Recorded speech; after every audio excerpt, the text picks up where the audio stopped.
Agence QMI. Vendredi, 13 avril 2018, 23 h. Le Canada appuie les frappes aériennes réalisées vendredi soir en Syrie par les États-Unis, conjointement avec le Royaume-Uni et la France. Le Canada condamne avec la plus grande fermeté l'usage d'armes chimiques dans l'attaque perpétrée la semaine dernière dans la Ghouta orientale, en Syrie, a déclaré le Premier ministre Justin Trudeau dans un communiqué transmis tard vendredi soir. Le Canada appuie la décision des États-Unis, du Royaume-Uni et de la France de prendre des mesures pour diminuer la capacité du régime Assad de lancer des attaques par armes chimiques contre ses propres citoyens. Nous continuerons de travailler avec nos partenaires internationaux pour mener des enquêtes plus approfondies sur l'emploi d'armes chimiques en Syrie. Il faut traduire en justice les responsables de ces gestes.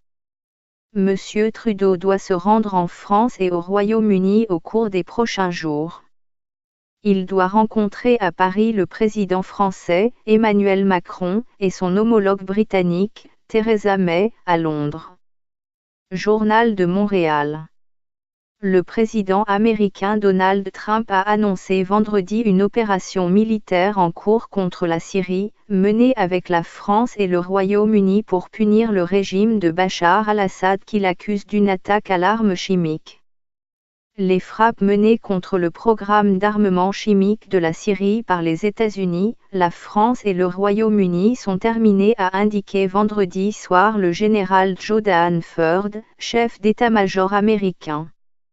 Le général, qui partageait le podium au Pentagone avec le ministre de la Défense Jim Mattis, a indiqué qu'aucune autre opération n'était prévue pour l'instant, précisant que les Alliés avaient pris soin d'éviter de toucher les forces russes, massivement présentes dans le pays, mais que Moscou n'avait pas été averti à l'avance de l'intervention.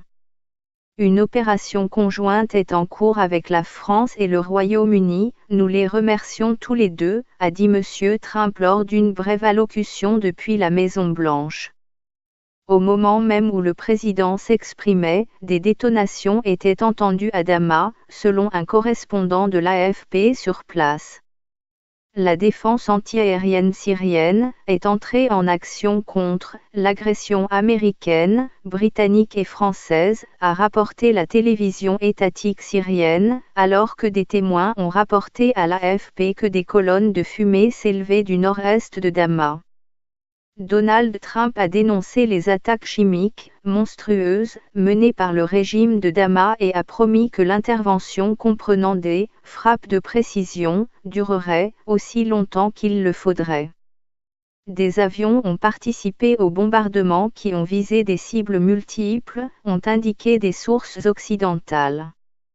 Selon l'Observatoire syrien des droits de l'homme, OSDH, des centres de recherche scientifique, plusieurs bases militaires et des locaux de la garde républicaine à Damas et ses environs ont été pris pour cible.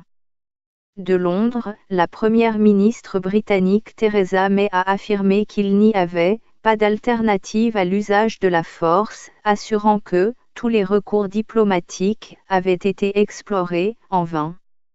Le ministère britannique de la Défense a parlé d'opération couronnée de succès dans un communiqué.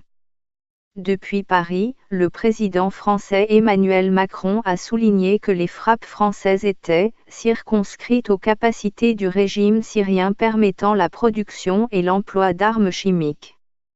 Nous ne pouvons pas tolérer la banalisation de l'emploi d'armes chimiques, a-t-il martelé.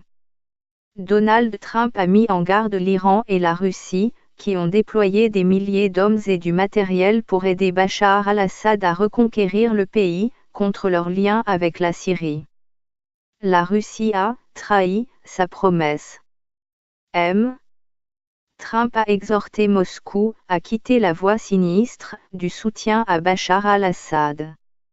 Il a affirmé que la Russie avait trahi ses promesses de 2013 sur l'élimination des armes chimiques syriennes.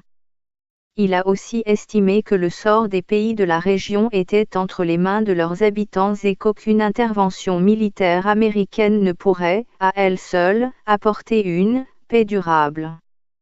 En avril 2017, Donald Trump avait fait bombarder une base militaire syrienne, en riposte à une attaque au gaz sarin imputée au régime, qui avait tué plus de 80 civils à Khan Sheikhoun, nord-ouest. Cette fois encore, c'est une attaque chimique présumée, le samedi 7 avril à Douma, près de la capitale syrienne, qui est à l'origine des frappes déclenchées dans la nuit de vendredi à samedi après une mobilisation de la communauté internationale, déjà saisie par l'horreur d'une guerre civile qui a fait plus de 350 000 morts depuis mars 2011. Le bombardement intervient quelques heures seulement après que le département d'État a assuré avoir la preuve de l'utilisation d'armes chimiques par les forces de Bachar al-Assad. Pris fort. Le président américain avait rapidement adopté une rhétorique belliqueuse après l'attaque, dénonçant dès le lendemain une attaque chimique insensée, prévenant qu'il faudrait en payer le prix fort et pointant du doigt la responsabilité de la Russie et de l'Iran soutenant l'animal Assad. Quelques jours plus tard, le 11 avril, il avait tweeté « La Russie jure d'abattre n'importe quel missile tiré sur la Syrie. Que la Russie se tienne prête, car ils arrivent, beaux, nouveaux et intelligents. » La France s'est très vite associée à Washington en promettant notamment une réponse forte et commune, tandis que Londres, qui a montré un peu plus de réticence, s'est dit déterminé avec Washington à ne pas laisser l'usage d'armes chimiques se poursuivre et à évoquer des mesures contre Damas. Mise en garde de Moscou. Dans l'autre camp, le régime syrien nie toute utilisation d'armes chimiques et a averti à l'ONU qu'elle n'aurait d'autre choix que de se défendre si elle était attaquée. Le président russe Vladimir Poutine soutient indéfectu acte irréfléchi et dangereux, qui pourrait avoir des conséquences imprévisibles. Le danger est bien là, selon les experts. Russes et Iraniens ont beaucoup d'hommes sur le terrain pour aider Damas à reprendre tout le pays à de multiples groupes rebelles. Les conséquences d'une frappe accidentelle ou non sur des soldats de ces deux pays sont difficiles à évaluer. Selon un bilan à mi-mars de l'Observatoire syrien des droits de l'homme, OSDH, qui dispose d'un vaste réseau d'informateurs à travers la Syrie, 106 390 civils ont été tués dont près de 20 000 enfants.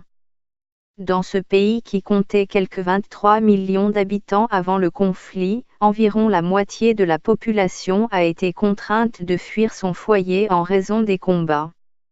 La Russie, indéfectible soutien au régime de Bachar al-Assad, a fait usage à 12 reprises de son veto en 7 ans de conflit sur des projets de résolution au Conseil de sécurité contre la Syrie.